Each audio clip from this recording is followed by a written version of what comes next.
This is Shelley Craft coming to you live on SNNLive. We're at the LD Micro Invitational 2018 in Bel Air, California.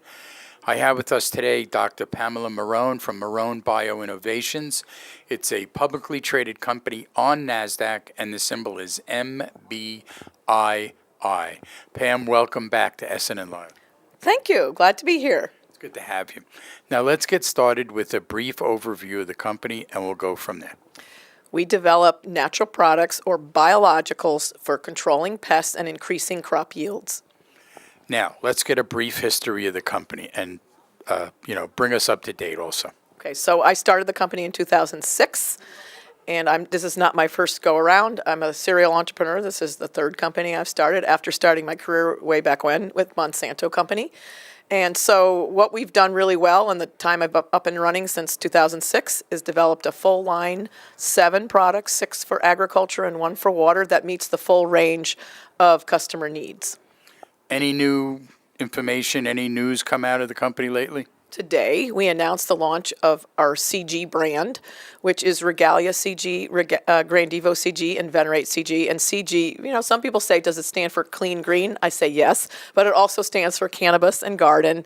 And so this is a line of products that now are approved by the states where cannabis production is legal in both recreational and medicinal, and in smaller pack sizes for those customers as well as for home gardeners.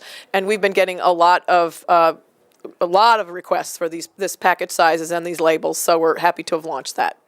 So Pam, let's talk about market size for your general products and also for the cannabis market. So the global chemical pesticide market is $50 billion, and we estimate that the products we have today are about 30 billion of that 50 billion, and then the products in the pipeline would cover the rest of the 20 billion. So these are sizable markets. As far as cannabis, the Graduate School of Management at UC Davis did a study for us a couple years ago that said that the inputs, so that's synthetic, fertilizers, biostimulants, biopesticides, were about 91 million, so that would be about 2016, and expected to grow to by 2021 to 1.4 billion in just Colorado, Oregon, Washington, and California, the 4 legal states at the time. Now, what's happened since that time? Well, a lot more states have gone legal. You're adding Vermont and Massachusetts, but even more importantly, Canada. So there's large grow operations going on in Canada. So we would expect the market to be at least another 50% larger than that estimation. And Canada requires efficacy data, so we are getting that, and we expect our first approval officially by the federal government of Canada this summer with Regalia. I have just a curious question. Do indoor grows need your product as well as outdoor grows? Yes, they do, because despite the fact that you'd like to keep pests out, these little tiny beasts called bud mites and spider mites get into the indoor operations, and they wreak havoc because they love the flowers and the buds, and you know how important that is to cannabis industry. So that's why we have small pack sizes now to serve that market as well. What would you say is the most unique thing about Marrone Bio? No one has ever been able to commercialize 7 products in 11 or 12 years like we have. It's a remarkable set of achievements, being able to bring not only products that require state registration, but federal registration through EPA. It's a remarkable productivity. Number 2 is that we're really one of the only companies that focuses on natural product chemistry. What does that mean? That means that our microbes that we discover produce compounds, just like penicillin comes from a mold, or your antibiotics come from microorganisms. This is very important because every single batch of our products has a specific level of that pesticidal chemistry, which means we have a better product, a broader spectrum product, killing more pests. Shelf life, don't have to worry about putting it in a hot warehouse in Fresno where our customers store their products. So 3+ years shelf life. So all of the benefits of chemical pesticides, but they're much more biodegradable and much lower risk. So what would you say is your most competitive advantage? I think the fact that we are able to create really good products that are cut above, and so to give you some history, why would that's kind of obvious, right? That you have to have products that perform. Well, it's seen in the past that these types of products, the biologicals, were weaker than chemicals. And when I started this company, I said, we're going to develop products that can compete in every way with chemicals, and we've done that. What's your background? I'm an entomologist by training, Cornell, and then a PhD from North Carolina State. But my first job out of school was with Monsanto Company, and I was an entrepreneur. They said, start up a group looking for new ways to control pests so we can get away from our legacy of chemicals.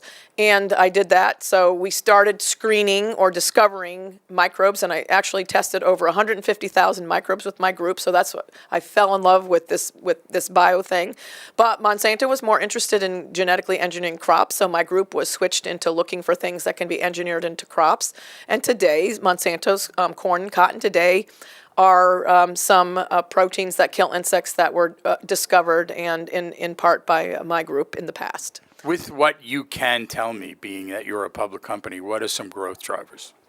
So number one is focusing on our current products and ramping them up in our target crops. So what are those main target crops? So you're talking about nuts, almonds, walnuts, pistachios, leafy greens, lettuce and spinach, berries, which would be strawberries and blueberries, fruiting vegetables, which would be tomatoes and peppers, and potatoes and citrus. So those core crops, we still have very small market penetration, so we're executing on focusing on those 80% of the acres that are owned by or controlled by 20% of the growers. So a very concentrated market with our sales team.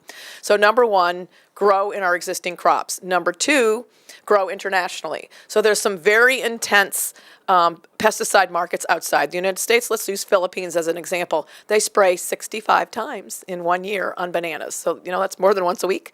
So those markets are great for biologicals because as they export those bananas to Korea and Japan, the buyers don't want chemical residues, so they can use our products and reduce their residues. Plus, a country like Philippines, we can get the registration more quickly than, say, Europe. We can have revenue sooner.